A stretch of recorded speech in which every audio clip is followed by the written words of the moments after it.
Gözlerini kapat ve bir an hayal et. Gece, soğuk bir gece.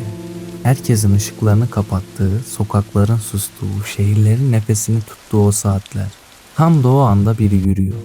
Adımlarını bilerek yavaş yavaş atıyor. Çünkü kimse duymasın istiyor. Sırtında ağır bir yükü var. Yüzü görünmüyor. Ne bir isim bırakıyor ardında ne de bir iz. Bir kapının önünde duruyor, yükünü bırakıyor ve kayboluyor. Sabah olduğunda o kapı açılacak, içeriden biri çıkacak, şaşıracak, sevinecek ve hayata bir gün daha tutunacak. Ama kimse bunu kim yaptı sorusuna cevap bulamayacak. Şimdi sana soruyorum, bu adam kim? Aklına ilk kim geldi? Kırmızı kıyafetli, beyaz sakallı, bacadan giren, hediyeler dağıtan biri mi? Yani Noel Baba mı? Eğer cevabın buysa şaşırma. Çünkü sana yıllardır bu öğretildi. Ama eğer içinden bir ses, hayır bu başka biri diyorsa işte o ses doğruyu fısıldıyor. Çünkü bu hikaye tek bir kişiye ait değil. Bu insanlığın ortak hikayesi. Ve biz bu hikayeyi yanlış yerden tanıyoruz. Noel Baba. Bugün bir masal kahramanı gibi anlatılıyor. Reklamlarda gülümsüyor, vitrinlerde dolaşıyor, alışveriş listelerine giriyor. Ama bu figür bir gecede ortaya çıkmadı. Onun arkasında gerçek bir insan, gerçek bir hayat ve gerçek bir iyilik vardı. Milattan sonra 3. yüzyıl Anadolu. Bugünkü Antalya'nın Demre ilçesi. Nikolaos adında bir din adamı yaşıyor. Ne zenginliğiyle ne de makamıyla biliniyor. Ama şehir onun sessizliğini tanıyor. Çünkü yardım ederken konuşmayanlardan, özellikle görünmemeyi seçenlerden. Bir gün kulağına bir hadise geliyor.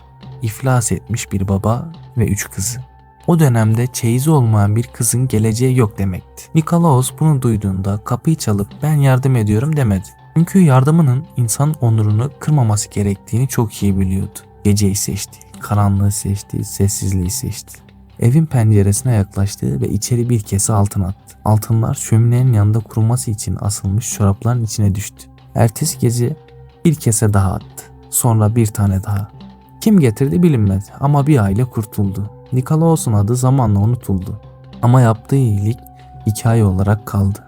Yüzyıllar geçti. Bu hikaye Avrupa'ya taşındı. Dilden dile anlatıldı. İklime uyarlandı. Kıyafetleri değişti. Derken modern çağa geldi. Ve o sessiz iyilik reklam panolarına çıktı. Markalara girdi. Satın alınabilir bir mutluluğa dönüştü. Artık Noel Baba bir erdem değil bir kampanya olmuştu.